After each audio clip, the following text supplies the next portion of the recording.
So this week I finished reading A Week in the Woods by Andrew Clements. This is one of the books for the Battle of the Books competition for my students this coming year. So I had to read it, write 20 detailed based questions that we're going to test them on throughout the year. And then at the end, there's going to be try 120 questions. It's crazy. Anyway, so in this book, you have the main character of Mark, who is being relocated to New Hampshire. His parents have acquired a new business in New Hampshire, so they are moving to New Hampshire. But really, it's just kind of Mark moving to New Hampshire with this lovely couple who kind of takes cares of him. The one is mainly to take care of things around the house and the grounds and everything like that, and his wife does a lot of the cooking and the cleaning, but really they're taking care of him because his parents are always on a business trip for the most part. So he is forced to move to New Hampshire in February, so imagine the amount of snow.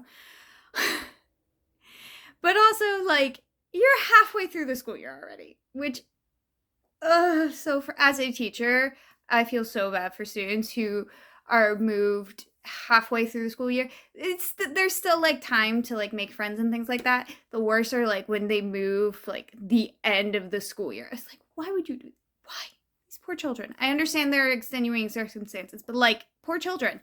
Anyway, back to Mark. So he is in a new school, and even so, he's only going to be there for the rest of the school year, and then he's supposed to go to a boarding school. So again, this poor child. So of course he's upset. He is frustrated. He is I don't want to do this. But of course parents send him off anyway. So he goes to his new school. Yeah, he's kind of a little bit of a jerk while he's there. Not a big jerk, but just doesn't want to participate. And also already knows what's going on because he's been in private school, so he's learned all this stuff already, so he's I'm not really learning anything new, and it's just kind of meh. That's the guy.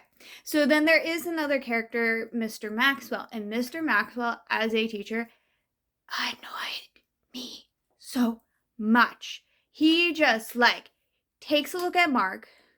First few interactions don't go great because Mark doesn't really want to be there, and Mr. Maxwell's he's spoiled, he's rich, he's lazy, I'm done, so really the cusp of all this was Mr. Maxwell was going to do this big experiment, and he asked Mark a question, and Mark's oh no.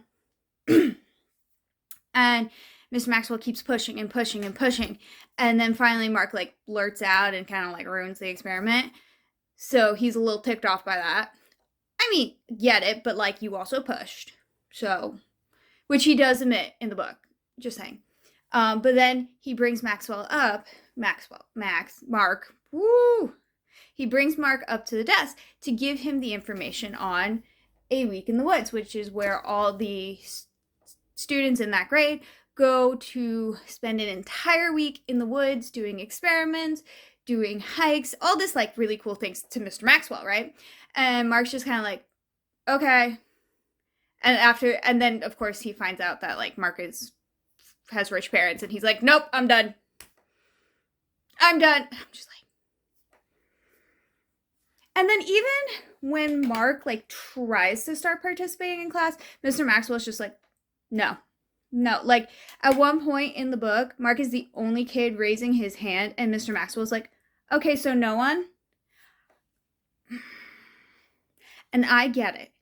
Again, as a teacher myself, I have had students that have pushed me, that have annoyed me, that have ooh, I get it. I totally get that. But at the same time, I don't, especially because Mr. Maxwell didn't know anything that was going on in the background because he never actually tried to learn what was going on in Mark's background. The moving, the parents never being there, no. didn't try to learn all that. So it's like, you can't give up on a child if you don't try to learn their backstory first. You can't. So Mr. Maxwell kind of annoyed me. Now, I'm not going to give away what happens in the rest of the book. You know, they go on the trip, something happens, and, you know, eventually they come together, which is nice, but there still was never, like, so Mr. Maxwell does end up, like, changing his mind, but there was also never, like, a full, like, connection. I feel like there was kind of like a connection, but it was never like still like, okay, I want to try to learn more about you from Mr. Maxwell's standpoint to me. And maybe that happened like off screen, off book, you know, after they come back from the trip, and you know, in the like epilogue and all that stuff. There is no epilogue, but I'm just saying, like, maybe it happened then. I just wish it would have happened like in the book a little bit more. I don't know. But I do think my kids would enjoy this. Hopefully they did, because they gotta read it. But yeah, those are my thoughts. Happy reading.